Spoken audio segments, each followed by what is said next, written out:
नमस्कार सर्वांना. श्री स्वामी समर्थ. स्वामींच्या मार्गावर नामजप, प्रार्थना आणि सेवा यांना खूप महत्त्व दिले जाते. अनेकांना वाटते की फक्त नाम घेतले, पूजा केली की आध्यात्मिक प्रगती होते.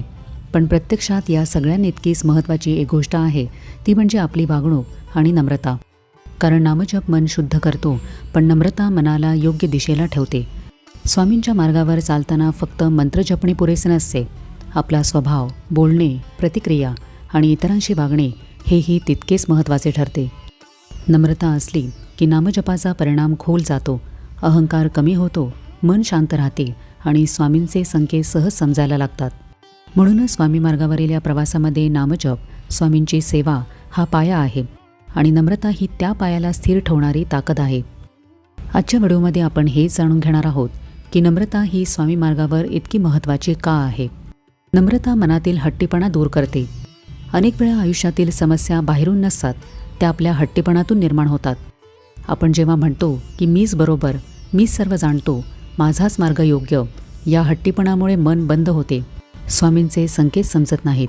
पण नम्रता आल्यावर मन मोकळे होते आणि आपण परिस्थितीकडे, लोकांकडे आणि स्वतःकडेही शांत नजरेने पाहू लागतो. हट्टीपणाच्या जागी समज आणि संयम येतो. स्वामींच्या मार्गावर हा बदल खूप महत्त्वाचा असतो. कारण हट्टी मन फक्त स्वतःचे ऐकते, पण नम्र मन हे स्वामींचेच ऐकते. नम्रता म्हणजे मनात जागा निर्माण होणे. नम्र मनामध्ये अहंकार नसतो, तक्रार नसते.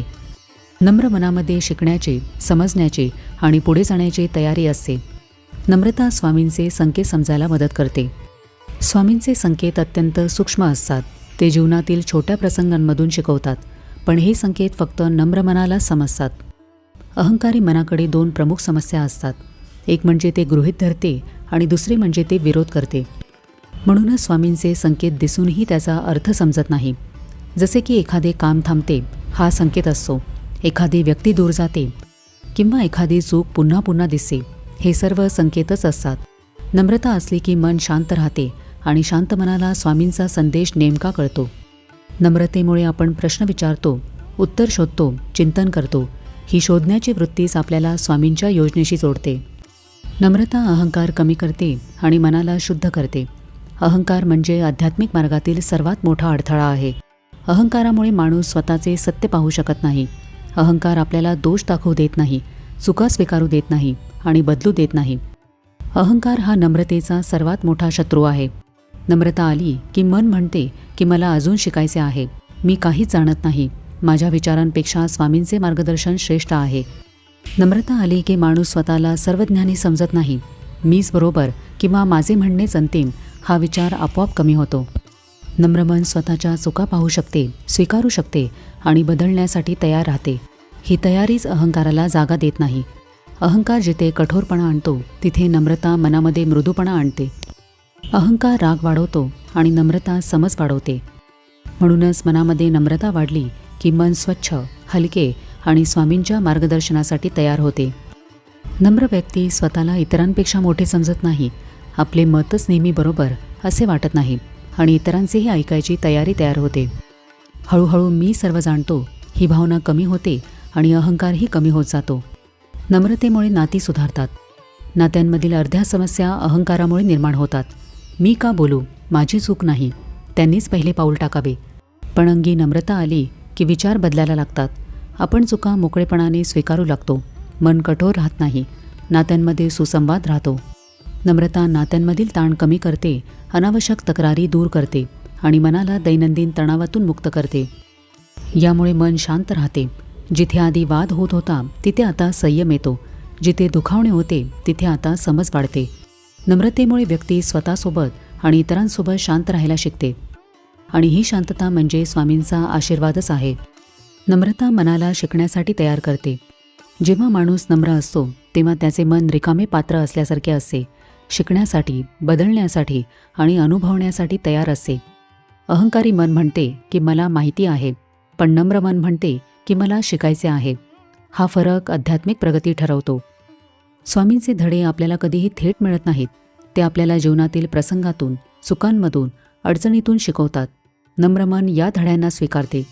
नम्रता आपल्याला निरीक्षण करायला शिकवते की मी कुठे चुकतो, मी कुठे सुधारणा करू शकतो, मी कोणत्या गोष्टी सोडल्या पाहिजेत. या चौकस वृत्तीमुळे आध्यात्मिक मार्गामध्ये प्रगती होते आणि नम्रता हाच या वृत्तीचा पाया आहे. नम्र मन आपल्याला स्वामींच्या योजनेवर विश्वास ठेवायला शिकवते. जीवनात अनेक वेळेला परिस्थिती आपल्या मनासारखी नसते. कामे थांबतात, योजना बदलतात, लोक साथ सोडतात, थोडा काळ अंधारही वाटतो.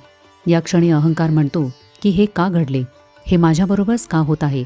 पण नम्रता म्हणते की कदाचित स्वामी यापेक्षा चांगला मार्ग दाखवत आहेत. काही गोष्टी आपल्याला दिसत नाहीत. थांबावे, पाहावे आणि समजून घ्यावे. नम्र मन संघर्षाला विरोध करत नाही, त्यातून शिकण्याची तयारी ठेवते. यामुळे स्वामींच्या योजनेवर विश्वास वाढतो, मन शांत राहते आणि निर्णय योग्य होतात. गोंधळ कमी होतो. नम्रता म्हणजे परिस्थितीला शरण जाणे नसते, तर स्वामींच्या दिशेला शरण जाणे आहे. हा फरक खूप मोठा आहे. लक्षात ठेवा की स्वामींच्या मार्गावर नम्रता म्हणजे फक्त एक गुणच नाही, तर आध्यात्मिक प्रगतीचे मुख्य दार आहे. अंगी नम्रता आली की अहंकार कमी होतो, मन मोकळे होते, विचार स्वच्छ होतात, संकेत समजायला लागतात, नाती सुधारतात आणि शांतता वाढते. नम्रता आपल्या मनाला शिकण्यासाठी, स्वीकारण्यासाठी, बदलण्यासाठी आणि वाढण्यासाठी तयार करते. स्वामींच्या कृपेचा अनुभव घेण्यासाठी नम्रता सर्वात जास्त आवश्यक आहे. अहंकार म्हणतो की मी माझ्या जोरावर करीन, पण नम्रता म्हणते की मी प्रयत्न करीन, बाकी स्वामींची इच्छा.